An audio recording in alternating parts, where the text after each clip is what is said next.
It is 7:02, so we will get started and people can just come in as they're able to. Thank you all so much for joining us this evening. My name is Mary Ann Adams, and I am the founder and executive director of ZAMI NOBLA, National Organization of Black Lesbians on Aging. Deeply rooted in Atlanta, with the national reach, we are a membership organization deeply committed to building a base of power for Black lesbians over the age of 40 living anywhere in the country.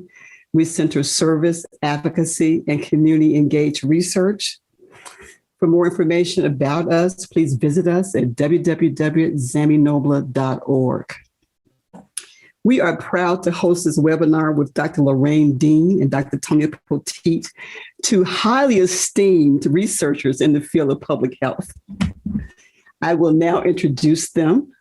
Dr. Tonia Poteat is an associate professor of social medicine at the University of North Carolina, Chapel Hill in the Center for Health Equity Research. During her 25 years as a physician assistant, she has devoted her clinical practice to providing medically appropriate and culturally competent care for members of the LGBTQ community. Her research and teaching attend to the health consequences of stigma and discrimination based on multiple marginalized identities. She has partnered with ZAMI NOBLA on research for Black lesbian community for many years, including a groundbreaking study assessing the impact of COVID-19 on the needs of aging Black lesbians. Dr. Lorraine Dean is Associate Professor in Epidemiology at Johns Hopkins Bloomberg School of Public Health. As a social epidemiologist, her work focuses on privilege and health, including social racism, discrimination, social capital, and economic consumer credit, social economic position, determinants of disparities in cancer and HIV. She has led several studies as a PI of an NIH K01, NIAID R21, and NINR R21, and NIH F31, and Center for AIDS Research Grants. She holds a doctorate from Harvard School of Public Health and was a J. William Fulbright Program awardee to Venezuela. Please feel free to put your comments in the chat and your questions in the Q&A. We will leave a few minutes for Q&A to engage with these esteemed researchers. I will now turn it over to Dr. Tonia Poteat. Thank you very much, Mary Ann, for that kind introduction, and to ZAMI NOBLA for years of productive and enjoyable partnerships, and for all of the people who are joining the webinar live and who will watch it in the future. It is really my pleasure and my honor to be able to share directly back to the community the work that really the ZAMI NOBLA membership helped to support. You will notice that the title is a bit provocative, and we drew this title from a direct quote from one of the participants in the qualitative interviews, and it was also the title of the qualitative paper that we got published in a peer-reviewed manuscript.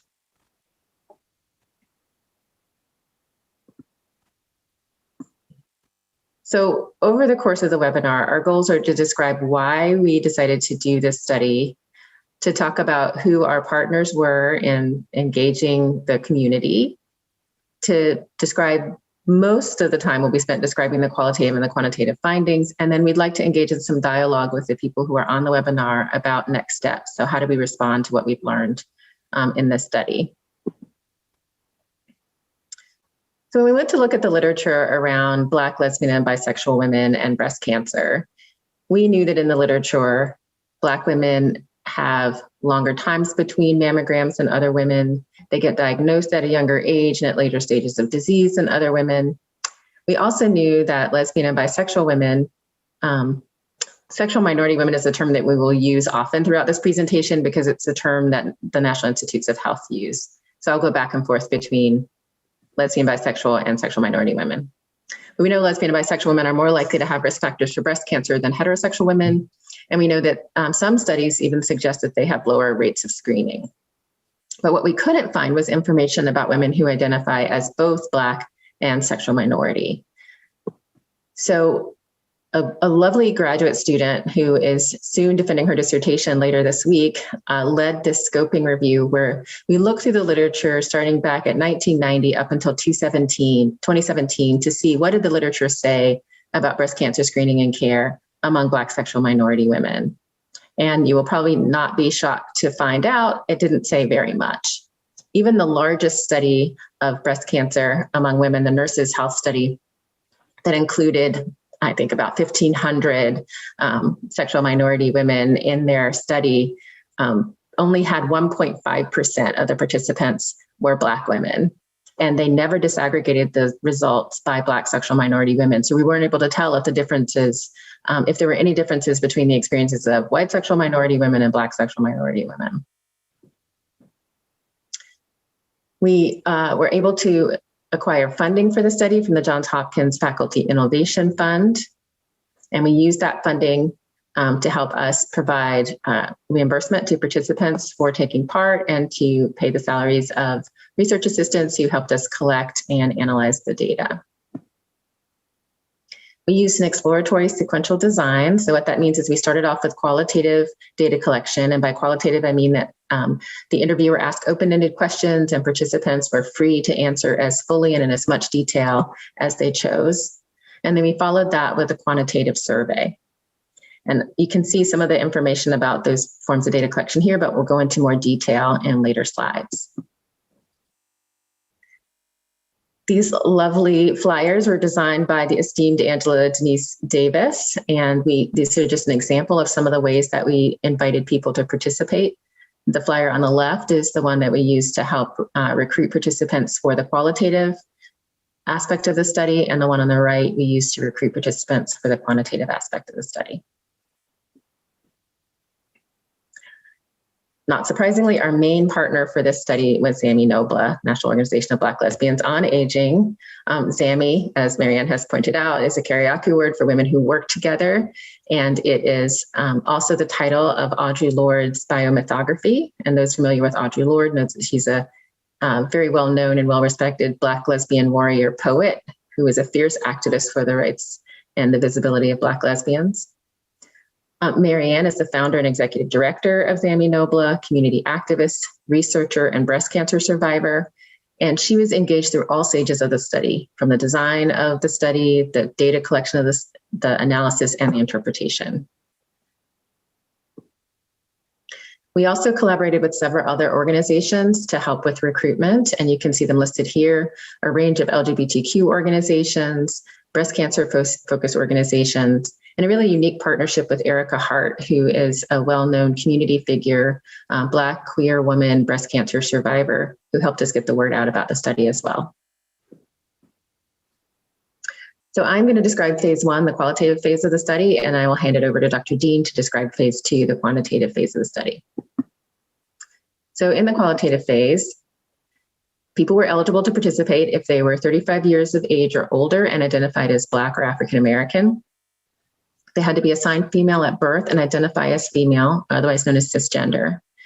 We made that decision because even though we know that these issues are relevant to transgender women as well, we knew that their experiences of engaging in care and with healthcare providers are likely to be quite different. And we wanted to make sure that we provided appropriate attention to the populations that we were studying. So this study was focused on cisgender women. Participants had to have a history of breast cancer or a recent abnormal mammogram. The interviews lasted between an hour and a half, and participants were compensated $50 for their time. And the focus of the interviews were on their experiences after they had an abnormal mammogram or after they had breast cancer. For data analysis, the interviews were recorded, they were transcribed verbatim, so word for word, and then they were read and coded by two different coders. And qualitative coding involves looking for meaning units in the text. So how do these different quotations or things that the participants said hold together as part of a single unit of meaning? And then you look across these units of meaning to develop themes. And there's memos that track that process. Usually there's conversations among the coders and the research team, and there's a constant comparison technique that is used to determine what those final themes are. For this study, we enrolled 15 participants in the qualitative phase. And for folks who are unfamiliar with qualitative research, they often think that 15 is a small number, but that's actually a very reasonable number for qualitative research. People usually reach what we call saturation or no new themes, anywhere between 6 and 12 interviews. So we conducted 15. The average age of the participants was 50 years old with a range of 38 to 64. Most identified as lesbian. Over half were college educated. Most were employed. About half were single and half were married or partnered. And the majority had had a breast cancer diagnosis. This is just a screenshot of the publication of the results. Naomi Green was a graduate student who led this analysis of the qualitative data. And the analysis was based on self-determination theory. And self-determination theory seeks to explain the sources or the components of intrinsic motivation. And those three components are autonomy, competence, and relatedness. And autonomy means the feeling that you are the origin of your own behavior. You are the person who chooses what you do. Competence is your belief in your ability to do it. And relatedness is the feeling of connectedness and belongingness with other people. So on the theme of autonomy, I'm going to talk through some of the main things that came through for each of these different domains of motivation and provide some quotes from the participant interviews that outline those or illustrate those. So autonomy is supported when the participants describe being listened to and having their choices respected regarding their breast cancer care and treatment. It was not supported when providers failed to explain their treatment options or other information to them, or failed to take their views or opinions seriously. And this is one description of a positive interaction. And I'll read the entire quote. This participant said, "I did what the doctors for the most part wanted in terms of the surgery, doing the tamoxifen and all of that. I knew that it was ultimately my decision, but I went with their recommendation. The tamoxifen, like this 10-year thing, I'm not crazy about it. I'm doing it because it's recommended. I know I could stop if I wanted to just because it's my choice, but I still feel like it's primarily my decision to keep taking this, even though I'm not crazy about it. Yeah, I think overall it's my decision." So clearly this person feels a sense of autonomy and ability to make decisions for herself.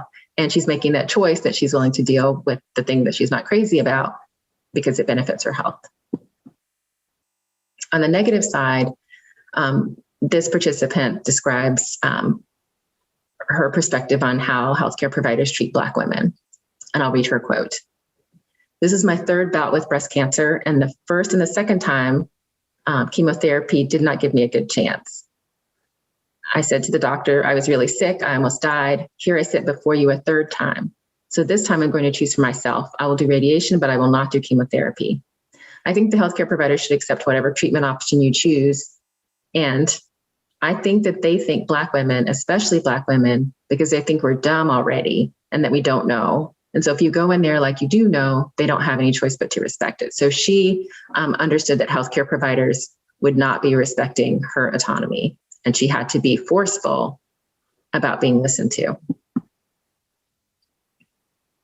On the themes of competence, on the positive side, when participants were asked for and were able to find the types of care that fit their needs, that supported competence. And when they felt lost and unable to find the necessary information, it did not support their competence. And when healthcare systems failed to provide them with help. This participant describes a positive interaction. The quote reads, "My mom had to take her chemo treatments in the hospital, and doctors would come in and they had a great bedside manner, but they don't want to tell you anything. With my mom, we didn't have options. We took what they gave us. I think that prepared me for when I did have to fight on my own journey. I built my team of cancer doctors. I vetted people, and I knew if I didn't like someone or one of my doctors recommended someone and I didn't find good reviews on them or I didn't feel comfortable with them, then I turned them down." So she felt very confident to make choices around who was going to provide her with care. A negative interaction is illustrated by this quote. This participant said, "So I'm just lying there and I'm really scared. And so the doctor gives me an order to go see another doctor. I don't have another doctor. So he's just like, just call this doctor for follow-up. And I'm like, I don't know where this doctor is. I don't know where I'm going." And so her competence was not supported. And finally, on the theme of relatedness,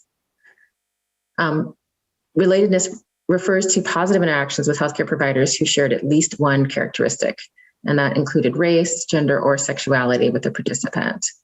One participant describes it this way. She said, "It just so happens that the majority of my doctors are minority women. My radiologist, my breast cancer specialist, my oncologist, my primary are all women, and they're all minorities. They treat me fairly. They ask about my partner. I mean, my sexual orientation was just like another piece of information about me that they knew. It didn't make a difference one way or the other." On the opposite side of relatedness is alienation, and those are environments that erode autonomy, confidence, or relatedness, and the participants in particular describe a lack of support. And one example of this is from this participant who said, "I remember seeing this doctor once that was just not a nice guy. I got his name from an LGBT organization, and he was supposedly an ally, but he just had a horrible bedside manner. He was very rough, didn't talk to me and tell me what was about to happen. I remember leaving his office that day feeling violated. So I never went back, but I just found another doctor because it was still important." So she was so alienated by that experience that she did not go back to that doctor. Another experience was participants who said, "I used to ask T," and T is her partner, "to go with me. So I'm sure they knew I was lesbian. I even asked for a support group for T. We don't have that. We have a support group for husbands, but she's not a husband. We don't have that." So she was not provided with the support that she needed and was alienated from services that are provided to other women. So based on these findings related to autonomy, competence, and relatedness, supporting intrinsic motivation, we developed recommendations for healthcare providers and healthcare systems. The first recommendation is to diversify the workforce across the breast cancer care continuum to increase opportunities for relatedness. So if there are more Black sexual minority women, Black lesbian, bisexual women in the healthcare workforce, people have a better opportunity to engage with a health system that reflects their own identities. We recommended providing training in and modeling shared decision-making across the breast cancer care continuum to increase autonomy. And shared decision-making is commonly talked about in many aspects of care, where the provider and the patient work together to make decisions. And then redesigning the healthcare environment and resources, including support groups, to be inclusive of people of diverse backgrounds. And those are our findings for the qualitative research. And I will now turn it over to Dr. Dean to talk about phase 2 with the quantitative research.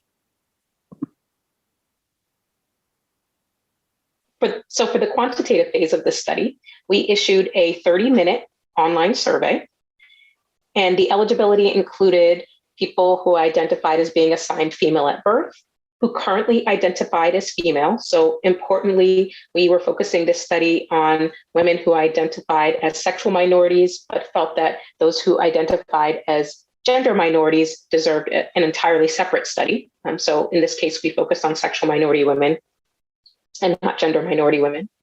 Women who are over 35 years of age, because we wanted to make sure these would be people who would be eligible or involved in breast cancer screening or routine breast cancer screening, and people who had either had a breast cancer diagnosis in the last 10 years or who had experienced an abnormal screening within the last 2 years. For each participant who finished the online survey, they were compensated with $25. Our target was to recruit respondents from 4 different groups. So our priority was Black sexual minority women. But as mentioned before, we wanted to be able to compare and find out what experiences were unique to women who identified as both Black and sexual minority. So we would compare that to other women who didn't meet this definition who were also recruited. And that included white sexual minority women, Black heterosexual women, and white heterosexual women. We used those same screening materials and those same recruitment materials that Tonia showed earlier. And as a result of the advertisements that were done and of the partnerships that we had with organizations like ZAMI NOBLA, there were 2,597 individuals screened, of whom 807 completed the survey. What was really great is we saw representation across nearly all United States and 46 states. Most were from California, Georgia, and New York, with a mean age of 55 years and identifying as a Black woman of any sexual orientation. That was about 37% of the sample. Sexual minority women of any race was about another third of the sample, and Black sexual minority women, was 12% of the sample.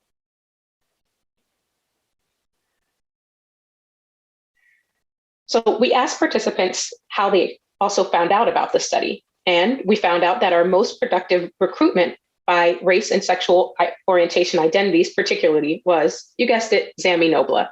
And in fact, ZAMI NOBLA enabled us to recruit 40% of the sample of the Black sexual minority women sample. So thank you so much, especially to those of you out there who are listening who might have been involved and taken the survey or been involved in interviews. Thank you, thank you, thank you. We also recruited through the Love Research Army, which gave us a large sample of sexual minority women, and Facebook. That's where we recruited the largest selection of Black women. For the quantitative research question, we wanted to better understand to what extent are Black sexual minority women likely to experience delays in breast cancer care. And particularly, we wanted to think about what would lead to a delay, for example, of 30 days or more after hearing about your cancer screening result. I'll also note that one of the really, and again, another big thanks to ZAMI NOBLA for this, one of the really great parts about this study is that our study ended up recruiting at the time the largest sample of Black sexual minority women that we could find in a health study about breast cancer. As Dr. Poteat mentioned before, many of the other studies might have had Black sexual minority women, but they didn't disaggregate, or we had no way of knowing how many that there were in those studies. So we were excited and very proud to be able to have a body of data that enabled us to tell a story that other studies had not been able to tell before. What we found in our study was that Black sexual minority women were most likely to report delays after an abnormal breast cancer screening result or diagnosis. And you can see from the highlighted row that white heterosexual women were only reporting delays, about 5% were reporting delays.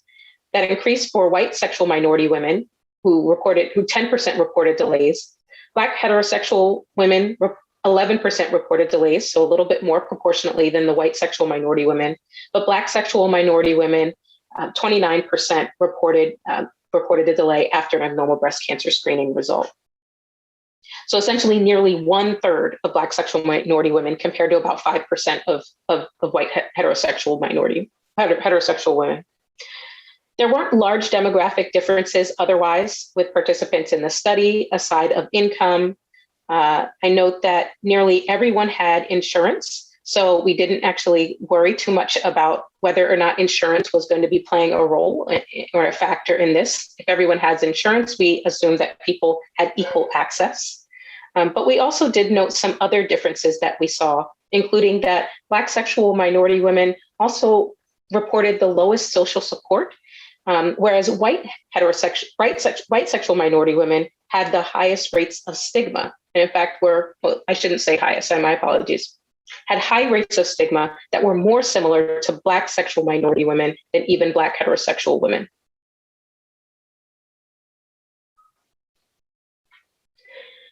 When we did some further modeling, and that is to account for some of the other potential differences that there were that I described before, such as differences in stigma and social support, even after accounting for those differences, we still found a higher rate of delays among Black sexual minority women.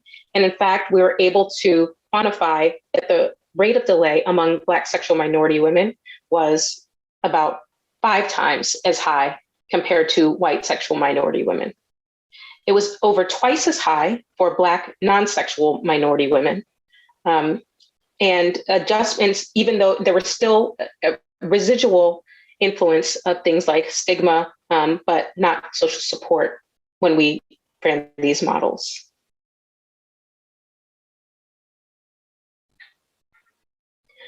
So then we wanted to understand a little bit more about what barriers and facilitators are associated with appropriate breast cancer screening and follow-up care after screening. And some of this reflected what we had talked about in our qualitative. Now that we had seen in the quantitative part of the study that these delays were so much higher among Black sexual minority women, what might be driving these differences in delays? We assessed differences in delays and the reasons for delaying care in several different domains.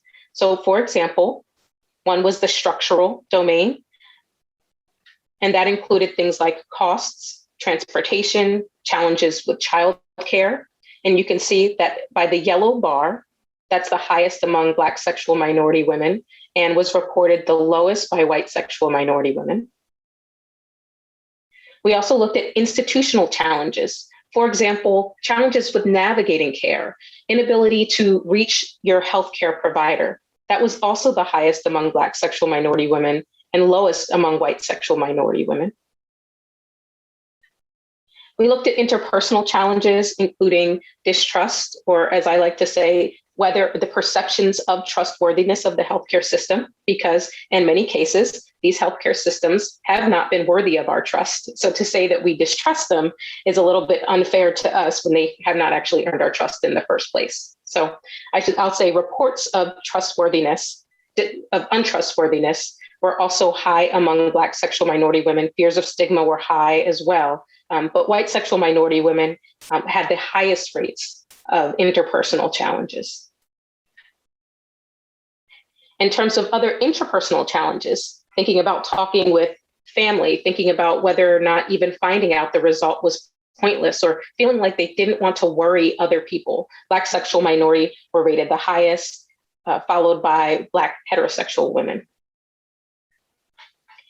And then having other priorities or just not having any symptoms or feeling like they should be motivated to do this right now, or sometimes just not even believing the test result. That was highest among Black sexual minority women as well.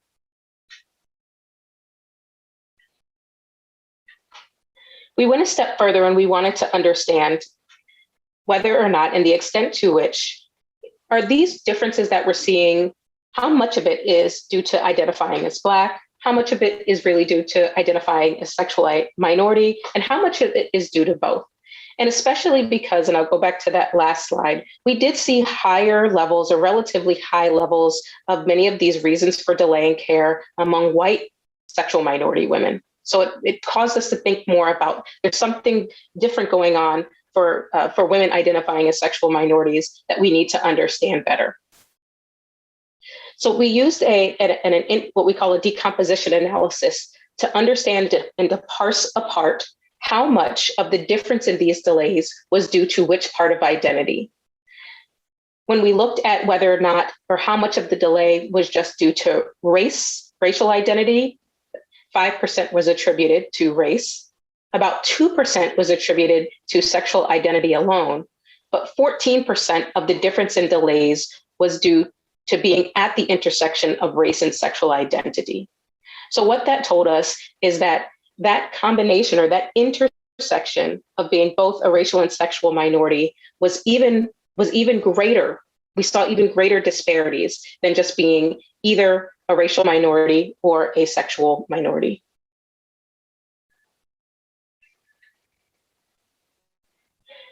The last thing that we looked at was going back to those questions of trust.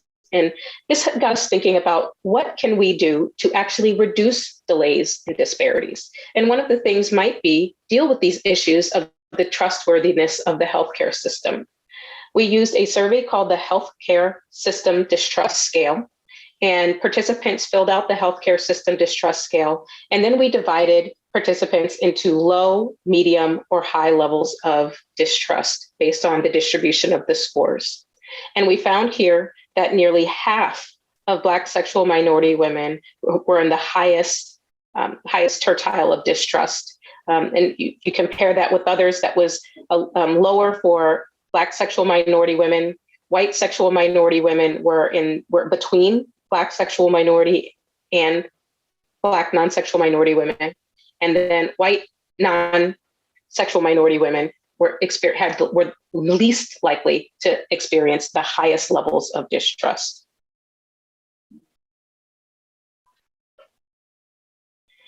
Altogether, some of the things that we took away from this study is that community engagement was really essential for reaching breast cancer survivors, especially those who are multiply marginalized. We're not just singing ZAMI NOBLA's praises because we're presenting before you today. We're singing ZAMI NOBLA's praises because you really did the work and you really, again, offered us a glimpse of what few other studies have been able to do. And I would argue that potentially no other studies have been able to do, and really give a voice where a voice was needed about where these disparities and delays in breast cancer care were coming from. Other takeaways that we think about in terms of the healthcare system and working with healthcare providers especially include thinking about what Dr. Poteat was mentioning, those domains of autonomy, competence, and relatedness. And using those and thinking about how we can use those domains to increase engagement in care, not just at the level of breast cancer screening, but all across the breast cancer continuum. And then we just need to deal with some of the mess that's there. Speaking to the title of the talk, we need to increase opportunities for social support. We need to increase the trustworthiness of the healthcare system. We need to ensure that people aren't stigmatized, not about their identity, nor about seeking breast cancer care. And then we also just need to deal with some of the structural barriers, like reducing delays that would reduce delays in accessing to care, issues of cost, issues of transportation, issues of being able to reach a healthcare provider. These are all things that are within reach and that we can do. So we're excited to be able to talk with you about how you think we can move these things forward, because our ultimate goal is to improve care for Black sexual minority women particularly, but believe that also can help improve care across a number of domains. So finally, we'd like to acknowledge the many faces and names and contributions that went into making this work successful. We'd like to acknowledge Marianne Adams, who has been mentioned several times in this presentation. Marianne, thank you so much for all of your work in support of this study. Dr. Naomi Green, who is the second picture, recently graduated. I need to update her title because that should now say Naomi Green, PhD. She recently graduated from a doctoral program at Hopkins. Joanna Malone, who did finish that review that Dr. Poteat had mentioned and is about to defend her dissertation. Dr. Christy Treadway, who's a postdoctoral fellow with us, and Sophia Geffen, who at the time was an MPH student working on this study, but has now returned to do a nursing PhD. We're really excited about this work, and especially the trainees that were involved in this work, because it shows us that we're also rearing the next generation to have better insight and to better take care of the needs of Black sexual minority women. Thank you. Thank you all so much for that wonderful presentation. I believe we have some questions in the chat, but I'd like to ask first, was there anything about the study or the findings that surprised either of you? I was surprised by the intensity of the disparity, to be honest. So when we did the multivariable analysis, so we took into consideration stigma, we took into consideration social support, and still Black, lesbian, and bisexual women had 5 times the delay. That means that there are things that have not been, like giving people social support is great and helpful, reducing stigma is great and helpful, but there are other significant barriers to people being able to engage in care that need to be addressed. That was it for me. And I would agree. I would say the starkness of the disparity was really surprising. I also say too, I was really surprised by some of the findings in the white sexual minority women group as well. I think we were looking at this from a lens of minority stress theory, right? Which was just thinking about this continuum of and the ways in which minorities are marginalized. And I guess I just didn't expect us to see as much of a signal with the white sexual minority women that we did. But I think it was important to bring out that the sexual minority identity is really important here, especially in getting breast cancer care, and that deserves more attention. Thank you. Well, let's go to the Q&As and then I'll ask mine. Let's see. Do you have any idea of how many of the respondents were asked their sexual identity or preferences during intake? It seems to me that providers didn't even collect this information. And that's from Denise Ballard. Yep, you are correct. I don't recall any of the qualitative interviews where any of the participants said that they were asked specifically. When they did talk about it, they talked about their providers sort of figuring it out because they had a partner with them or saying something to the healthcare provider, but there was no one who said that they systematically were asked this information as part of their intake. Some of them said that they said, well, they had to know, right? Because they talked about it or offered it, but I don't know that anybody was asked. I do know that there is more recently a movement to include what they're calling the acronym SOGI, so sexual orientation and gender identity information into electronic health records if people want to disclose it there. So it's, for example, a survey that you might fill out in the waiting room before you go in to see your doctor, if that's something you want to disclose to them. I should say, not just doctor, healthcare provider, whoever that may be. So there, I would say, I think there are more recently some attempts to collect this more systematically, but you can also imagine that, you know, I could understand if some people don't feel comfortable or want to share, or especially given the lack of trustworthiness of our healthcare system, I don't know that I would trust them with the information. That's me personally. And I'm sad that we're recording this because I probably should not have said that on the record, but that's the reality. I'll back you up there, Dr. Dean. There's another question from Lisa Hayes. Did the study reveal any specific reasons for the delays in connecting with the PCP after an abnormal screening mammogram?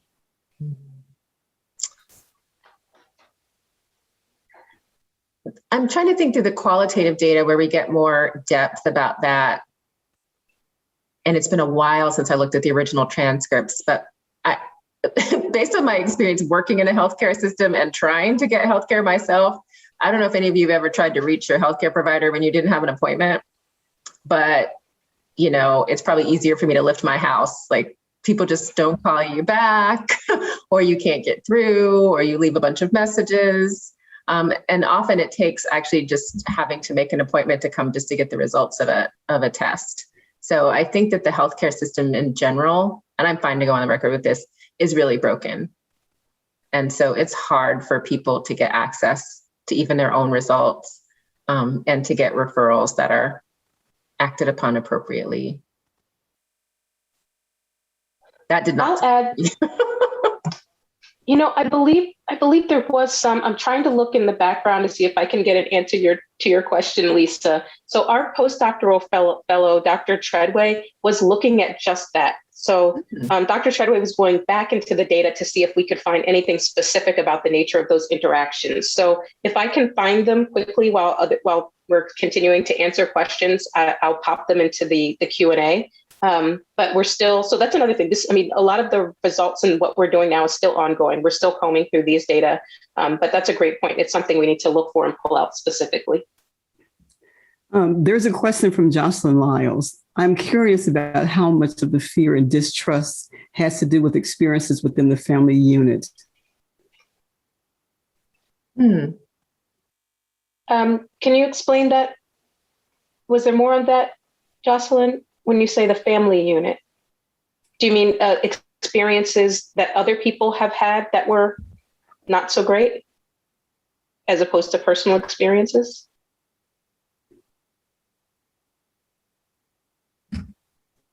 While she's answering that, I'm assuming that she's going to put a response to that question. We'll just go to the next one and come back.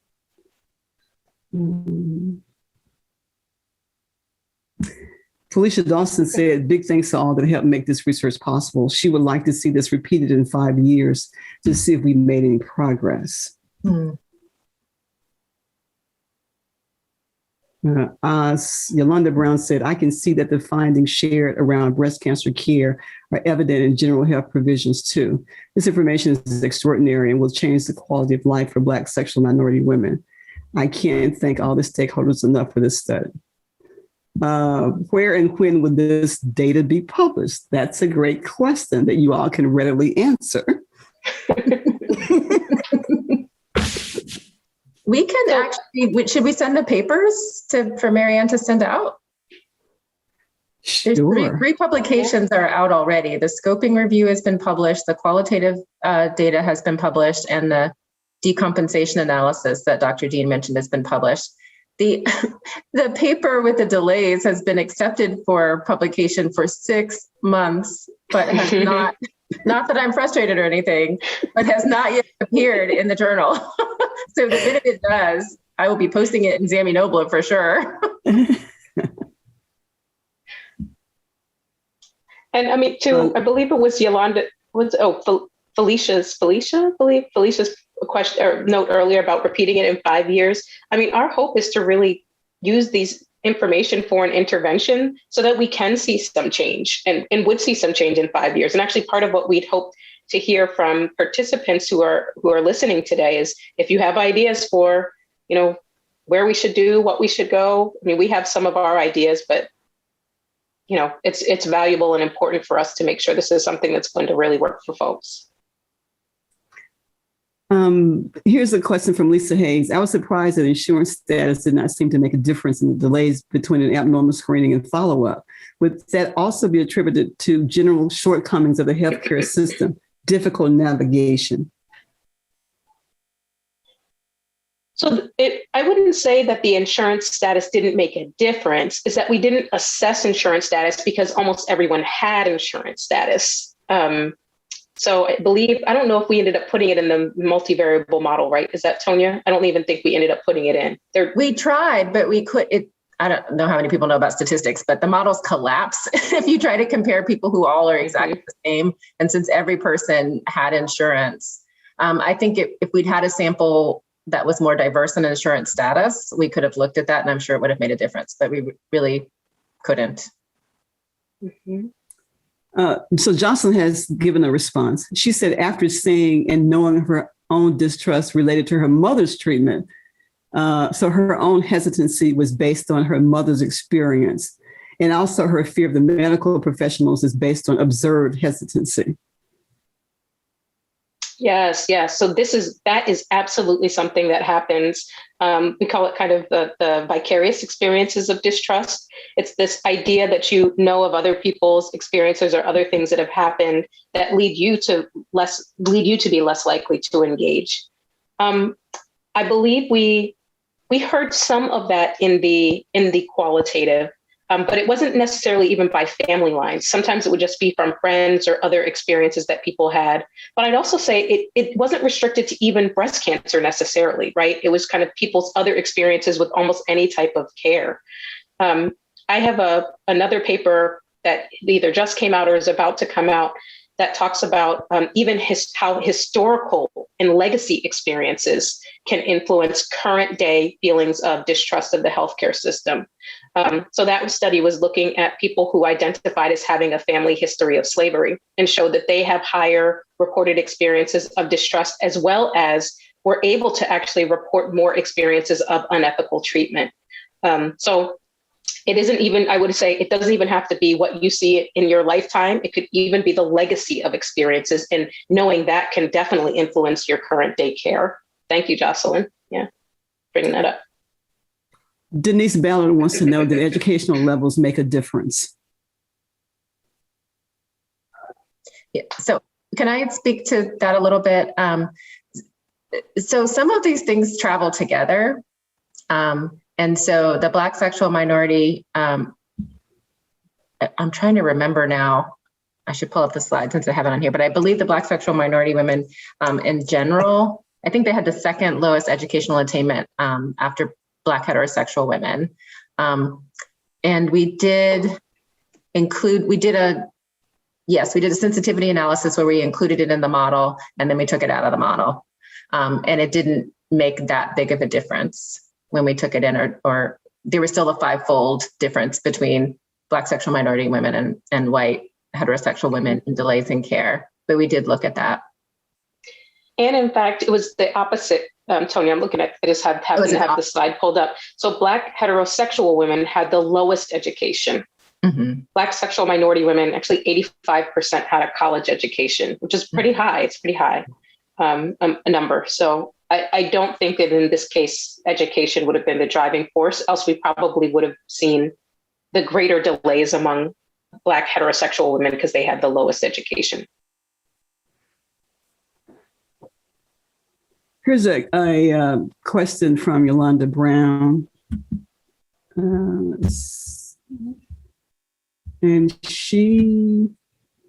How are the study results being shared with so-called mainstream LGBTQIA and BIPOC journalists and media outlets? I wonder if freelance writers and mainstream media would be a good vehicle to get the word out about the findings. Mm. If you know folks, we'll talk to them. Absolutely. Absolutely. I mean, I think most of the media and press around papers, right, generally comes from the journalists finding us. I personally don't have any relationships with folks, but we actually have a really active comms person at UNC now in the Center for Carolina Population Center. And so as soon as the long-awaited paper comes out, I can send it to her, and she's good at sending it out to journalists. So I'll put my lipstick on and get ready for the phone calls, right? But Felicia, to your point, especially now that we have a couple of papers, right? I think that makes a nice body of evidence to be able to tell a really clear story. And I think journalists do really like that even better than just one study. They like to see the whole thing. Johnson says, when diagnosed with breast issues as a freshman in college, the existence of a lump in my breast was not taken seriously. Could that be related to lack of technology and research in the early 70s? I mean, I can give my opinion, but there is no point in life when a lump in your breast should not be taken seriously. I don't care if it's the 70s or not. Your thoughts, Dr. Dean? Yeah, I was thinking, I think that might have just been some negligence by whoever was seeing you at the time. They should have, I mean, I don't know how old you were as a first year student in college, but sometimes they just don't think of it because if you're out of the traditional age range, right? Okay, so if you were 20, I was thinking they might not have expected a 20-year-old to be presenting with breast cancer, but that doesn't mean they shouldn't have checked it out. I would say the technology has gotten substantially better since the early 70s in terms of detection, but it still seems odd to me that they wouldn't have explored it. Well, this is a great question from April Vance Mansfield. She says, would it be possible to access how the quality of health insurance impacts delay? Not all health insurance policies cover breast exams, and those that do may leave the patient with a higher amount to pay than they can readily afford. That's a great point. We didn't ask anything about copays or deductibles, what kind of providers were covered. Yeah, there's a great deal of variability in health insurance quality. Though I thought that after the Affordable Care Act, at least breast cancer screening is a preventive service that's supposed to be 100% covered. I don't know if that necessarily works out, but it's supposed to be 100% covered.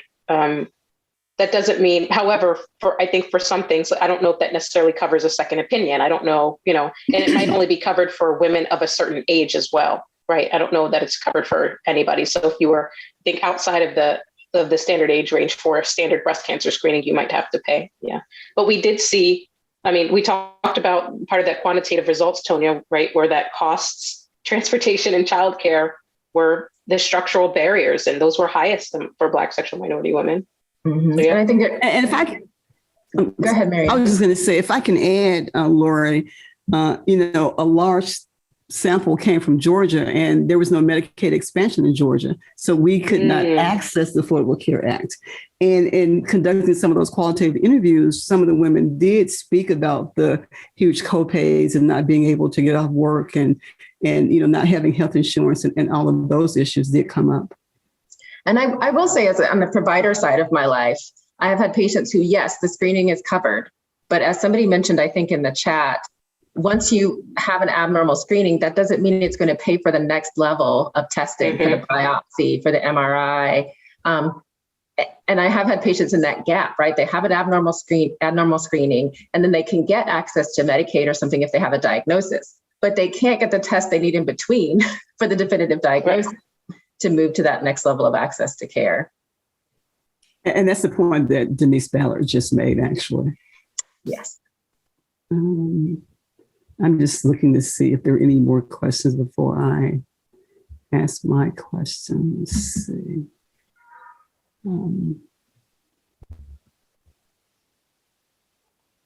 So Lisa Hayes says, distrust in the failure of healthcare providers to earn trust is a significant finding in this study.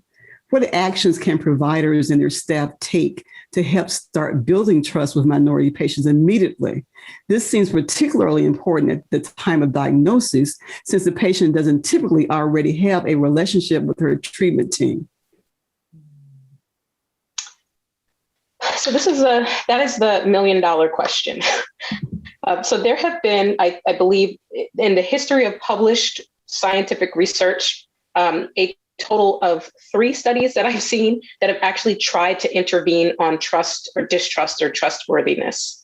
They're done by an author, last name Tom, Thom, and they all focus on the relationship between the provider and the patient, and kind of trying to shore up, trying to build a trustworthy relationship between the provider and the patient. None of those interventions have worked, which is really frustrating.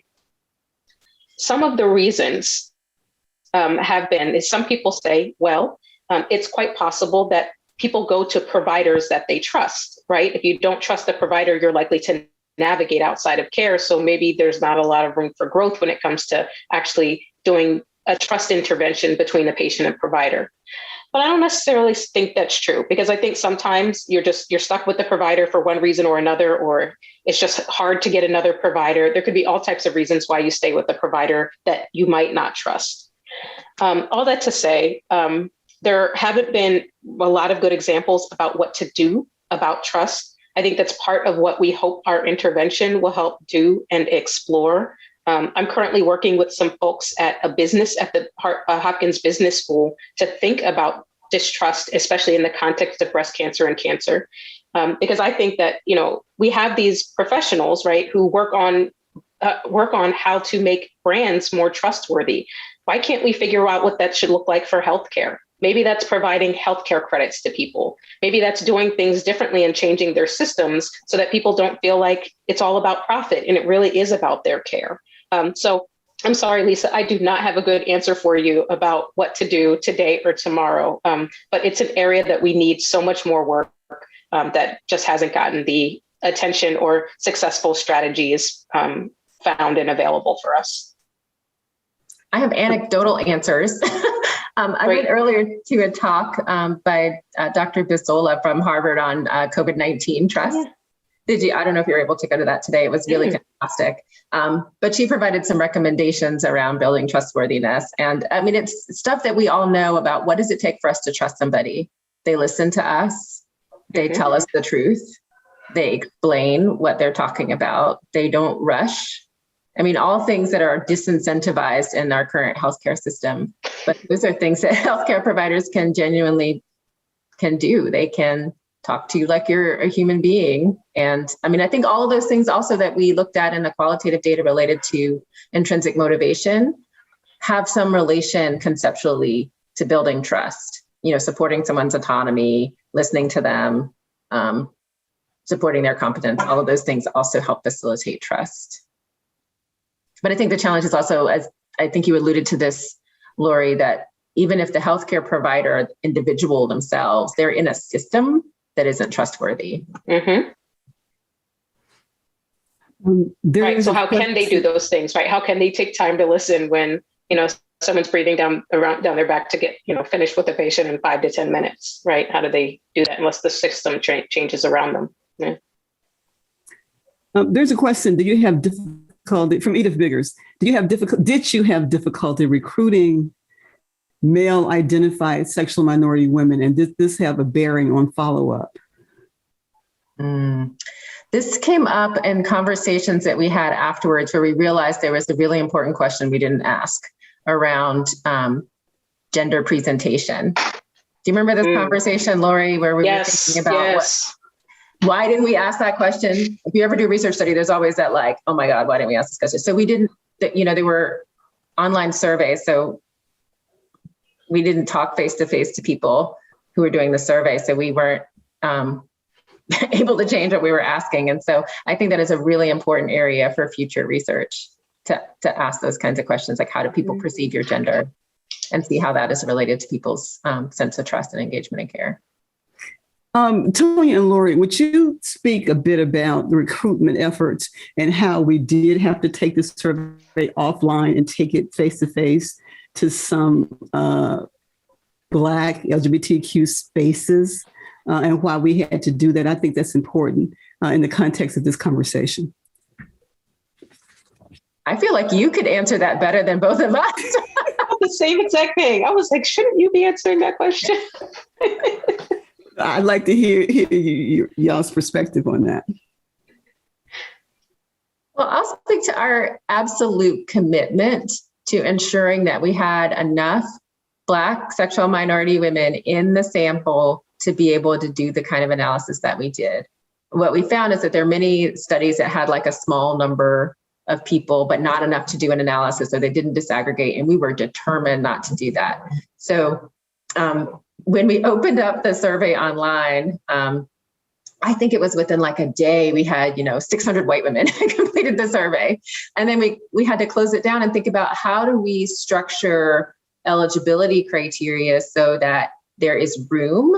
I mean, because we couldn't have an endless number of participants because we were paying people and we didn't have endless money. So that there was room for the Black sexual minority women to participate. And then when we realized that the online portal wasn't reaching everybody, we had a lot of conversations about how to reach people.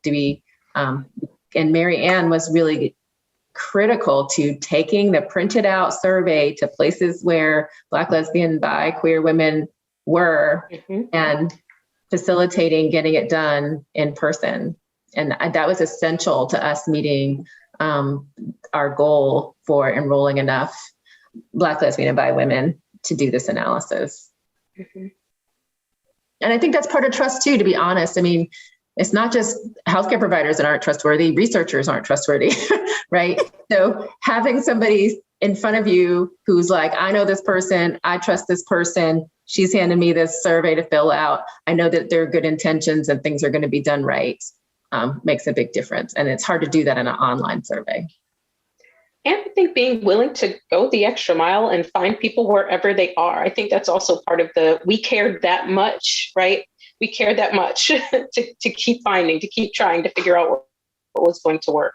And I think that also plays into the trust part. It's like, wow, they really came and got us. They really came and got me. Thank you both for answering that. I don't see any more questions. So you both spoke about having some ideas about where you wanted to take this research, what the next steps are. Could you talk a bit about where your ideas are around that? Sorry, I got distracted because there actually is one more question. Oh, I'm sorry, I didn't see it. Could you read that? I don't see it. Jocelyn's asking, have there been any studies of the hospitals and staff and their receptiveness? You mean the non-clinician providers? Is that what that means? I'm just making sure I understand the question. Let's see if Jocelyn will add more detail to the question.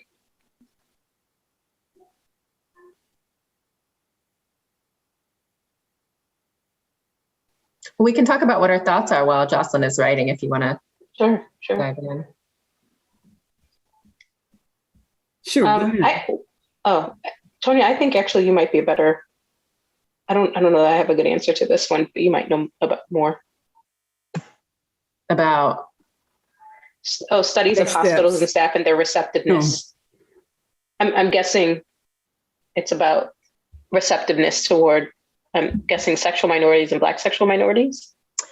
Yeah, this came up earlier. So Lori and I have been meeting with potential collaborators for the intervention study, and people seem very focused on increasing provider competency around LGBT people. But we haven't seen that integrated with anti-racist approaches to providing care. And so my assumption is that people are more willing to acknowledge that they have challenges in providing best care to LGBTQ people because they'll figure there's things that they don't know. But I think people are less willing to admit that their practices are just inherently racist in the structures in which they are set up. Like the healthcare system is structured in a racist way, right? Because it has the way that it normally operates produces inequities. So to me, that's inherently racist. And so people are unwilling to admit that because they don't even want to teach accurate history in the schools, right? So as we're thinking about this potential intervention with healthcare providers, we're thinking about how can we, quote unquote, market this in a way that it's like how to take care of your whole patient. So they're not chopping people up into like, well, we can do this sexual minority piece, but we can't do this race piece, or we can do this gender piece, but we can't do this sexual orientation piece. But how do you take a whole person who might be experiencing multiple identities that are stigmatized or marginalized and provide the best quality care? And I haven't seen that. I was going to say there, Dr. Treadway, the postdoctoral fellow that I mentioned, did do a poster. I was trying to pull it up. That it was looking for studies. It says LGBTQ patients in cancer care. It was looking at U.S. physician attitudes, biases, and interactions. So I believe she limited the search to physicians. I don't think it included kind of the other clinicians at the hospital or the hospital staff. And even then she found 18 studies.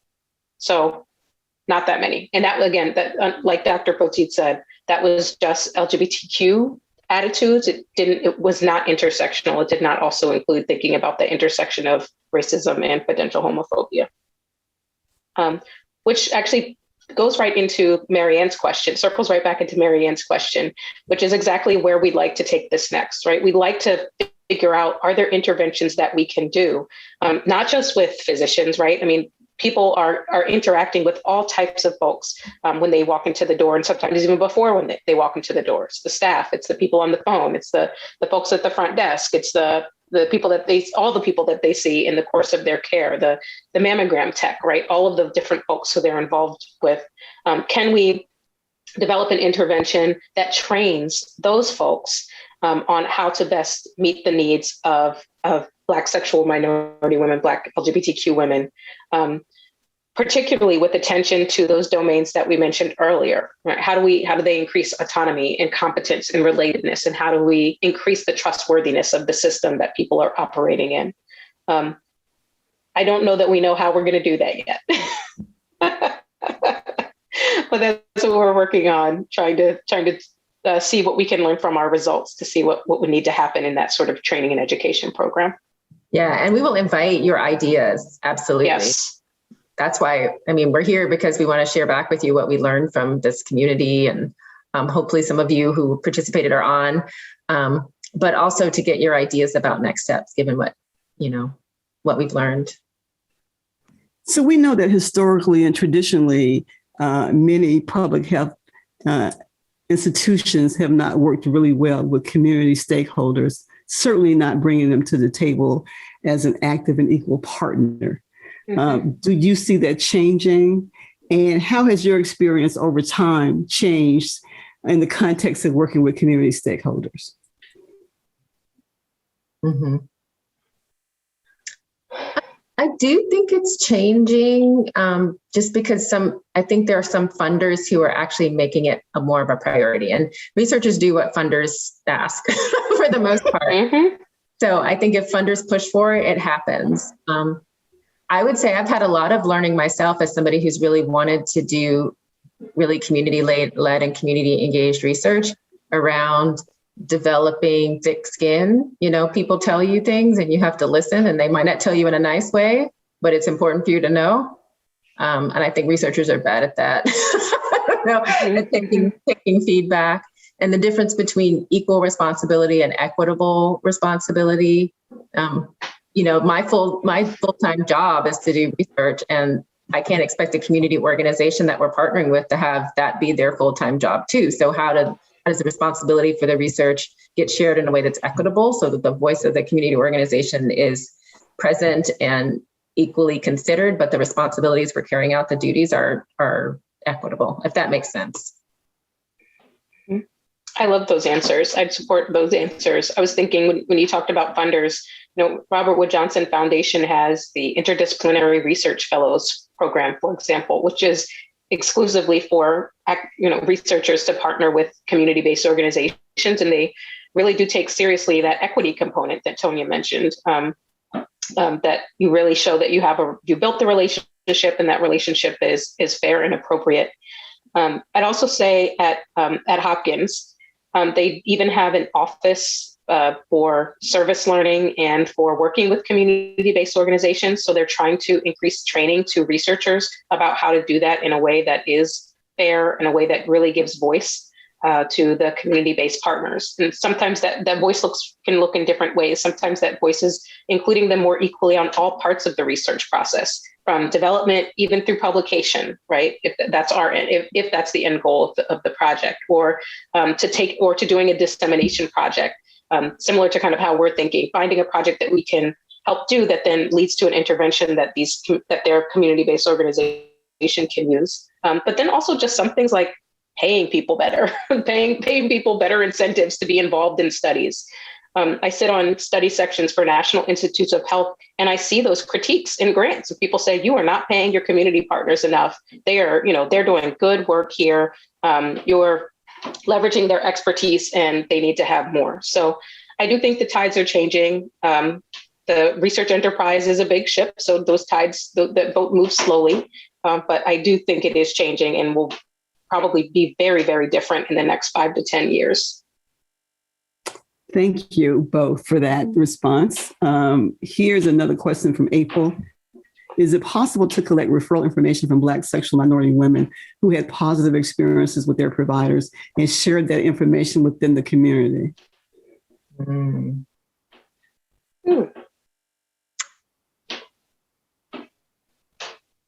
There has been, it's interesting that you say that, because there's been several efforts to develop what I call the queer Yelp, queer health Yelp.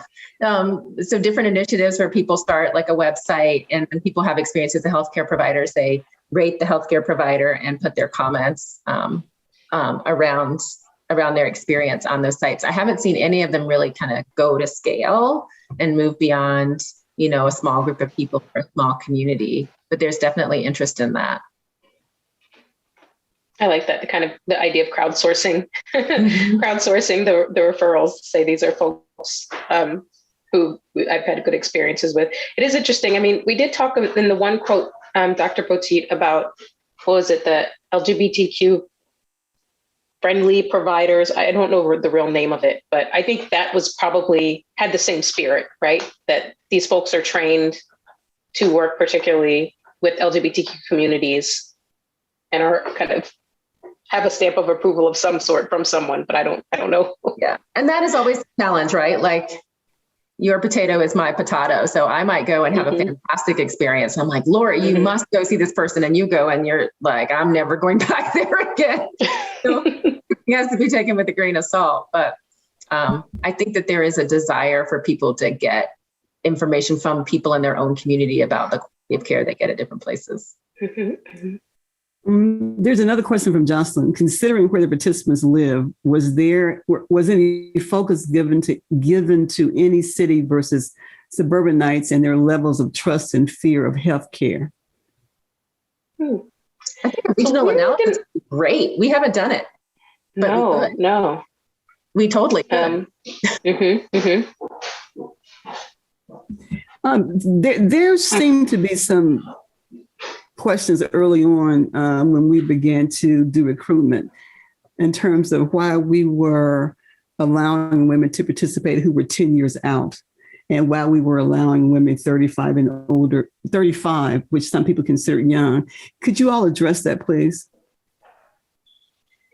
Well, we went 35 and older because the Black women do tend to get breast cancer at younger ages than the general population. But that's actually because Black women tend, as the distribution of Black women is actually just younger than the general population. So if you take all of Black women as a whole, the average age of all Black women is younger. And we actually see Black women getting chronic diseases at younger ages, I think because the distribution is younger in general. Just want to make that. And then for the 10 years, Tonia, do you remember why we did 10 years?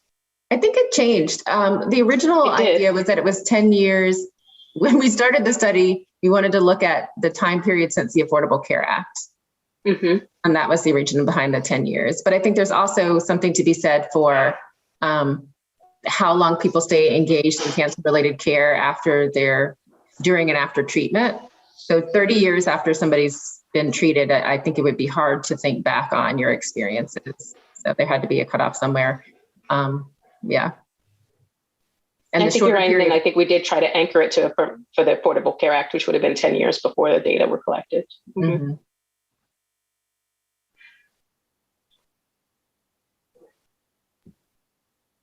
I don't see any more questions. So why don't we just it's about 8:15, 8:16.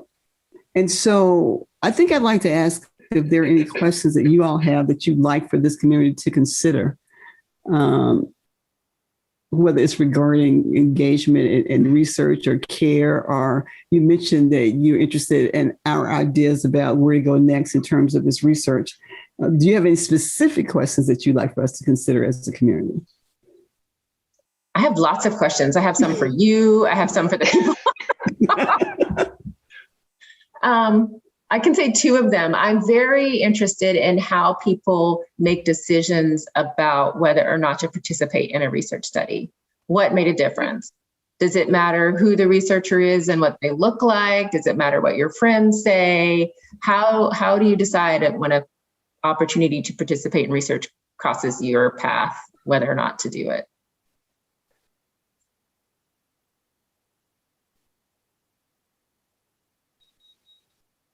That was one. You have another one?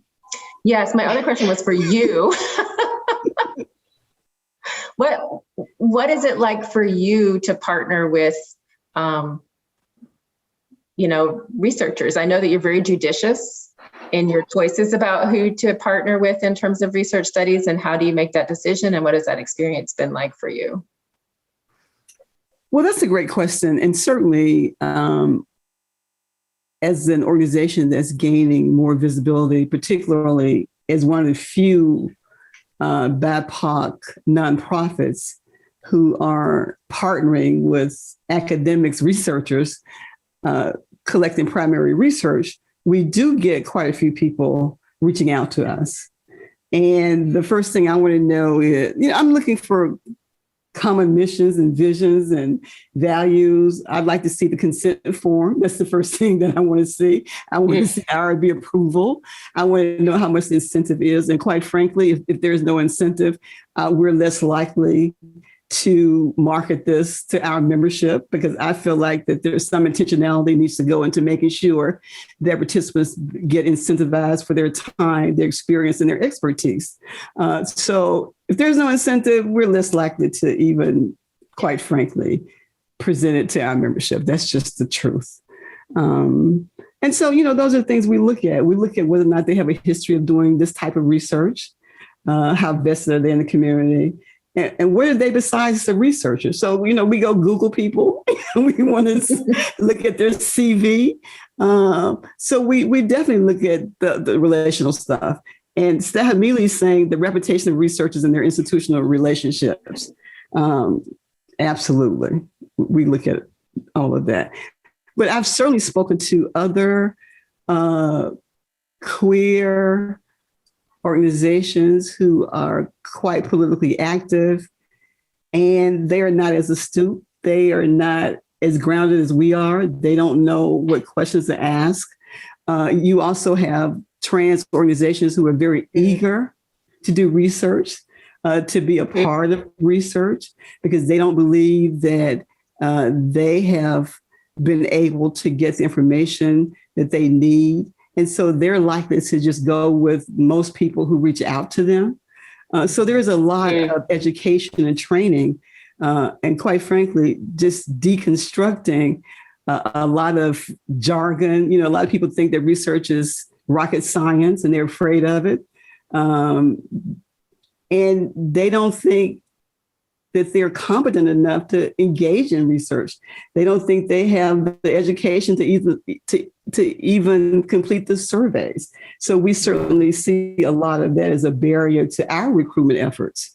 They think research, and traditionally, this is hard, this is difficult, we can't do this, it's over our heads, we don't know the language. And so it's made it quite difficult in that regard.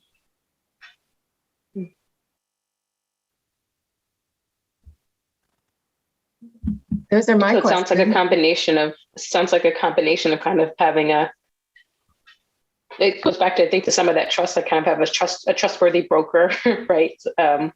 As well as a topic that you're interested in and the resources that would motivate you to do it. Marianne.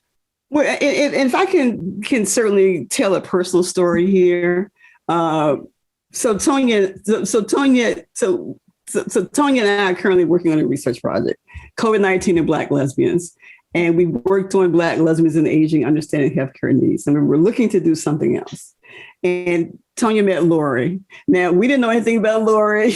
And so we were like, I don't know, she's this Black cisgender researcher, but she has an expertise in cancer. We really want to do something around cancer. But I have to say, so I'll just speak for myself. So I was initially very skeptical about us partnering with Lori, but I can say that Lori... Lori was just so interested in, Lori would go and do research on Black lesbian organizations that Tonia and I didn't even know about. This was her due diligence. She really, and so I was just really, I won't say it, but I was really taken with the fact that Lori was willing to go above and beyond and was such an amazing partner and so willing to fill that gap in around that whole cancer piece that we didn't know as much about, and has just proved to be an amazing partner. So I say all of this to say that sometimes you can't make assumptions about people. And you really have to open yourself up to these possible relationships, because this has been a great relationship with Lori, and a relationship that I hope that we can sustain. And because she has expertise and experience that we certainly need in our community. Thank you. Thank you for the kind words. It really was. This was a great experience. It still has been an awesome project. And I'm excited about where we can take this and really make some meaningful change. Thank you. Yeah, Denise Bella said you earned our trust. Thank you, Denise. That's what I was trying to say. Yeah. She earned our trust. That's true. She did. And perhaps we earned her trust as well, because she didn't know anything about us. And so this was, really, it was a reciprocal relationship, because she didn't know anything about us either. So she was also going out on that ledge and doing that as well. Mm-hmm. I think there's a couple other questions that got added during that conversation. Yolanda has a couple of questions. Do you see them? I can read them. Oh, okay. Yeah, go ahead. One is, are there any plans to create new professional development opportunities for healthcare providers, nonprofits that work with the populations covered in the study? And are there any plans to do some concerted work with HBCU medical schools around the findings of the study? These are all excellent ideas. This is exactly what we're trying to figure out. So Yolanda, to your point, our idea was to create some new professional development for sure for healthcare providers. I don't know that we necessarily even talked about nonprofits. That could be interesting too. That could be very interesting. And I don't think even the HBCU idea had come up. All excellent ideas. Mm-hmm. This is why we wanted to talk to y'all today. It would steer us in the right direction. Mm-hmm. Well, we are 6 minutes in, so if anyone has one last pressing question, or either of the researchers have any parting words or questions or comments, or folks to point us to. I mean, Yolanda, if you know someone at an HBCU who is interested in linking up, we'd love to know the names. We are definitely the ones to cold call somebody. We have done that before to try to get them involved. So. Yeah, absolutely. And I just want to say thanks for folks who took their Tuesday evening to spend an hour and a half listening to research findings and engaging with us and sharing your questions and your thoughts and your suggestions for where to go next. Really appreciate that. So I guess one last question. Can you tell us what research, Tonia, can you specifically talk about the COVID-19 research? Yes, because, who doesn't want to partner with ZAMI NOBLA on all things? I think Mary and I were just having a conversation, which is how we always get into these like big unfunded projects, about how little data there was on COVID-19 and LGBTQ populations in general, and specifically around Black lesbians and around aging. And we know that there's disparities for Black folks, and we know that there's disparities for LGBTQ folks, and we know that there's disparities for older folks. And nobody had thought about those of us who were all of those things yet again. So it started off with just a small grant that we used to do some focus group discussions that were really fascinating and amazing, because as COVID-19 was changing, the focus groups were happening. So, the beauty of qualitative research is you can kind of go with that flow and adjust the kinds of things that you ask people. And we're still digging into that qualitative data. And then we applied for additional funding from the Carolina Population Center that we should be getting any day now to do quantitative surveys to sort of get a sense of the breadth of the kinds of experiences that people are having, all towards the goal, again, which most research should be, to developing an intervention that's really tailored for our community. So that's the idea. I don't know if you want to share more about that, Marianne. Well, if you could talk a bit about the methodology. I mean, how many women are we intending to recruit for the quantitative, and who they are? Want like nerdy details? Yes. So we are using a mixed methods approach like we did for the breast cancer study, and the focus group discussions. The intention was to enroll 100 people in the focus group discussions, and I think we ended up with 102 people out of 14 focus group discussions. Each focus group discussion had about 4 to 6 people. And so the way that works is that there's a focus group facilitator who has a series of topical questions to ask, and then people engage in conversation with both the facilitator and each other. And then we analyze that in the similar ways that we do the qualitative interviews. And then for the quantitative aspects of the study, we take some of what we've learned from those qualitative interviews to help shape the kinds of questions that we ask. And then we reach a larger number of people. So our goal is about 300 people for the quantitative survey, to ask, what have your experiences been like with COVID-19? How has your life changed or not changed financially, spiritually, sexually, health-wise, diet-wise, all the ways that we've had these significant impacts from the pandemic. How have they affected your life? And then after that, and then we're going to have a sandwich. After that, we're going to do qualitative interviews to propose, to develop a set of potential interventions, and then do interviews with people getting feedback on what they think about the potential interventions. Thank you. Lori, you have any research coming up that you want to tell us about? Oh boy. I have so many things, honestly. Just so many tell us things. About one. Okay. One of the ones I'm really excited about is, I don't know how many people have heard about the guaranteed income pilots that have been happening all across the nation. So these are initiatives generally done by mayor's office that pick an underserved community and then give them essentially an allocation every month for 1 to 2 years. So it might be $500 a month for 12 months or $600 for 2 years or something like that. This has popped up all across the nation as a way to alleviate poverty. And there are quite literally no health researchers involved in this work. It's, just nobody has looked at really try to evaluate what the health impacts are in a concrete way. I've been working with a couple of community-based organizations who are rolling out guaranteed income initiatives, as well as some of the researchers in a couple of different places to try to understand what might the impact on people's health might be. And can we make the argument that people should actually get more money because it'll continue to increase their health? It'll offset the healthcare costs. That sounds like a great research project for older Black lesbians who are economically impacted in a negative way. So you should think about us the next time you are looking for a population to work with. You are always on my radar. So Thank you. As that develops, I'll keep you posted.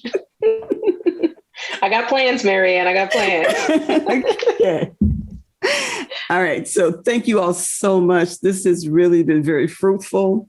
Thank you all in the audience who engaged. It's really, really interesting research, very provocative research, and very seminal research. We're happy to partner to be a part of research by us, with us, and about us. So thank you all for spending an hour and a half with us, and we look for what's to come. Thank you. Thank you for having us. Thank you.